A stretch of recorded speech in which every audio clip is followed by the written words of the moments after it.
Hey y'all, welcome back to my YouTube channel. I'm looking a little crusty this morning. Let me go ahead and get some lotion on my face. Oh no, it's not that bad. I guess it just looked that way. But yeah, y'all, so I'm sitting up in here like, I don't know about y'all. I know people who they call people who talk to themselves crazy or whatever. But I was really going on a whole tangent because I'm late to my I'm late. Well, I'm not gonna be late. In the name of Jesus, I'm not gonna be late. But I'm on my way to go get my car service. It's been a while. I'm usually like, okay, so the dealership will be like, oh well, you gotta wait till it says 20% to come in. And I've never been that type of person. Like when that hoe say 50 or 40, I'm going in. I need to get my car service. 40% is just not the kind of percent that I want. So I usually go in then. But y'all,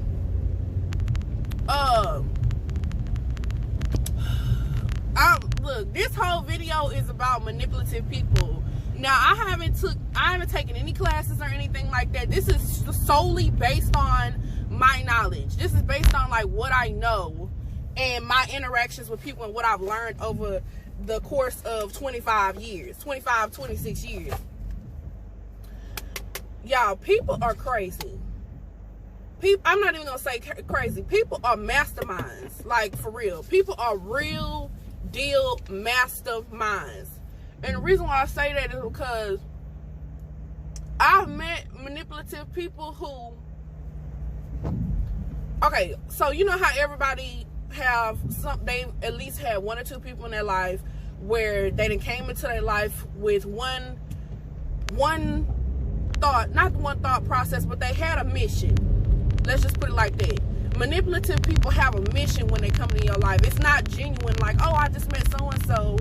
Excuse me for the noise, it's raining and I'm driving fast. That just sounds so terrible. But anyway, yeah, people come into your life, manipulative, deceitful people come into your life with a mission. They always want something out of you. And it can be anybody. It can be your friends, it could be your family, it could be a boyfriend or a girlfriend, but people come into your life, it's people out there that do that they make it their mission to get something out of you. And it don't matter what it is. It can be money, it could be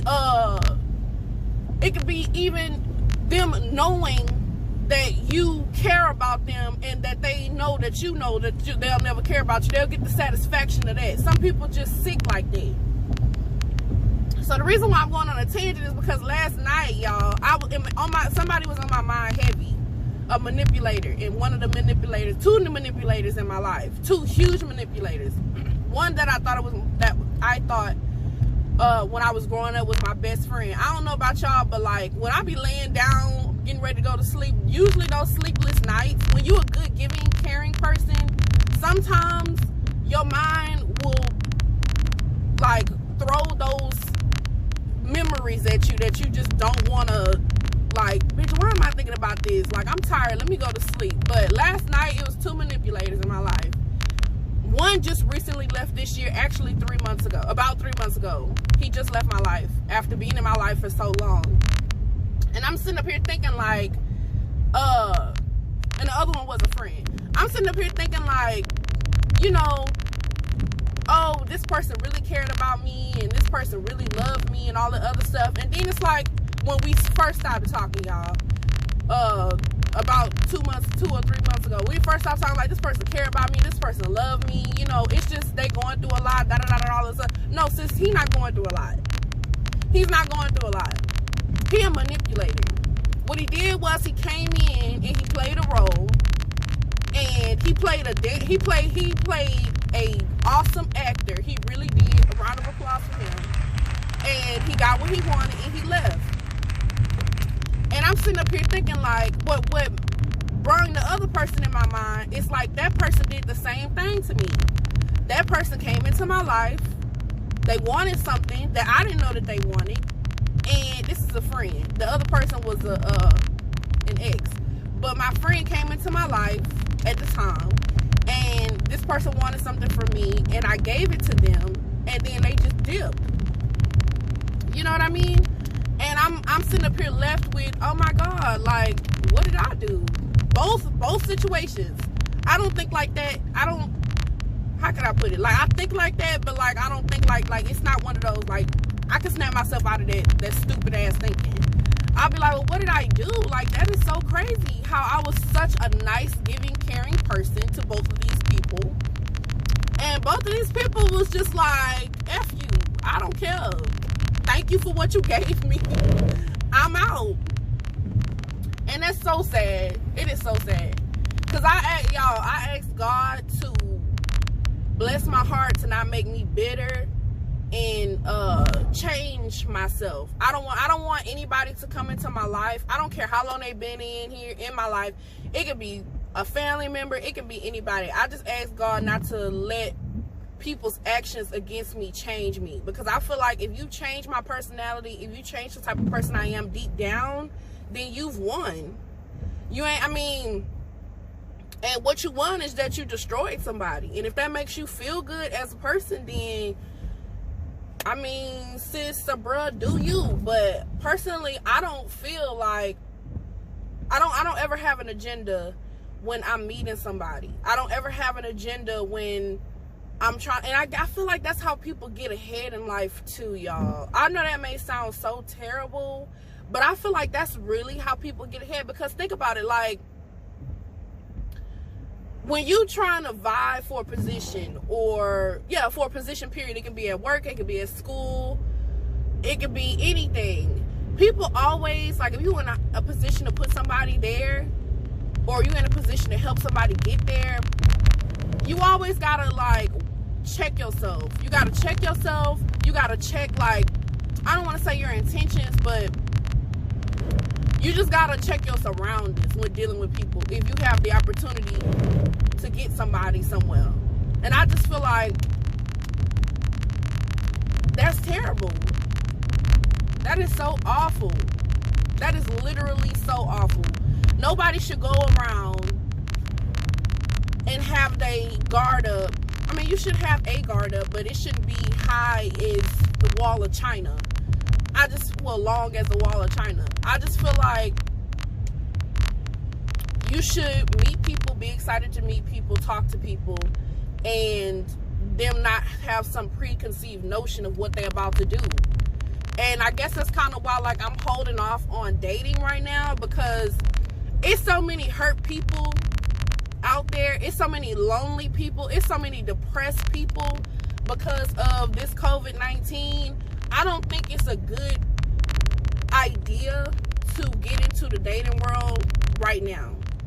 Like, I know, well, you can't wait because tomorrow is not promised with you. I agree with you. I 100% agree with you. Tomorrow is not promised.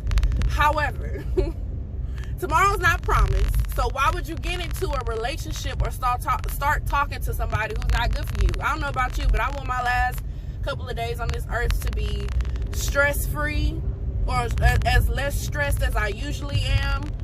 I love and light.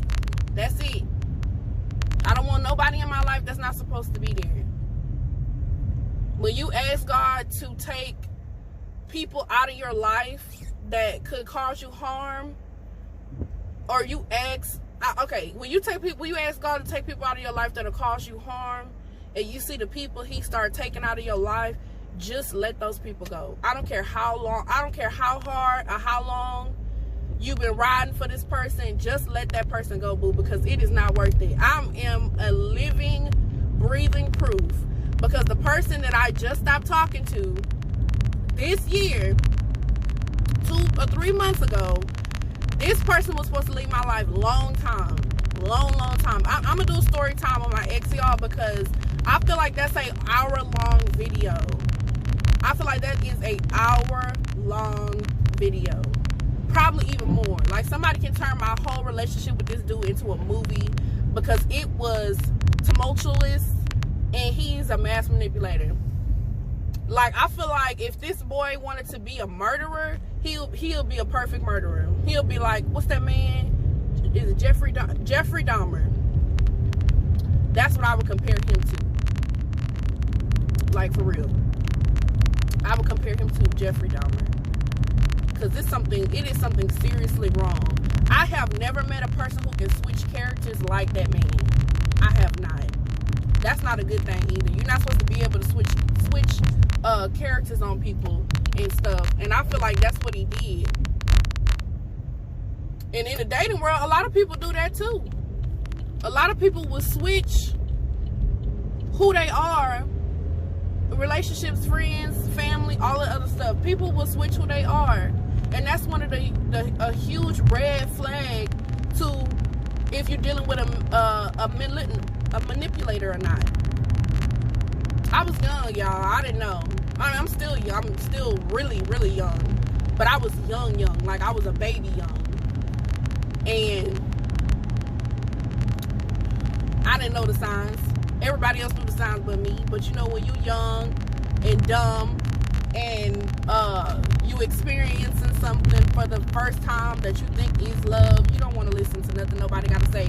And surprisingly, when you're dealing with a manipulator and you have good family and friends, y'all need to listen to y'all family and friends. I wish I could go back to when I was 16 years old, y'all. No, 17. That's when the switch up happened. I wish I could go back to 17 and be like, sis, cut it out. Cut it out, sis. This is what your life gonna be like when you hit 25. Cut it out. But anyway, yeah, so I'm almost here to the dealership. But that's what I wanted to talk about is mass manipulators. Because manipulators, if you're a good-hearted person and you ain't healed yet, let me throw that in there. If you're a good-hearted, caring person and you have not healed yet, the people who manipulated you in your life and got something out of you and left your life, those type of people will sometimes have you up at night. And the terrible part about all of that is that them MFers is sleeping good. They are sleeping good. That's why you gotta, they say you should forgive people and heal. I don't know about that forget part, because if I forget, and my memory ain't good anyway, so if I forget, I'm gonna be in the same loop. But we not doing loops around here no more. I encourage everybody, just think back and look at your life. Like, this is not for those narcissistic parents. All this praise, all my child doing this, use me. Ma'am, sir, you had that child. Nobody told you to. You the one who decided to do it. That's on you. But every other aspect, I feel like when you get older and you're an adult and your parents are using you more than they should, yeah, they manipulators. How? They using their relationship with you as their child to manipulate you into doing what they ask for. They're using and that's the one thing about manipulators. They will use. Another thing is, pay attention to the people who got something that you want, because to them, in their mind, to a manipulator, we just trading off. You got something I want and I'm giving it to you, even though it may not be real, and I'm getting what I want in return. And the messed up part about it is what they getting in return is real. What they giving you is fake just so they can get what they want. Y'all, people are crazy. People are crazy out here in these streets. Okay, y'all, I'm here. That's all I wanted to talk about. I hope you guys enjoyed my video. Make sure you like, comment, and subscribe, and I will see you on my next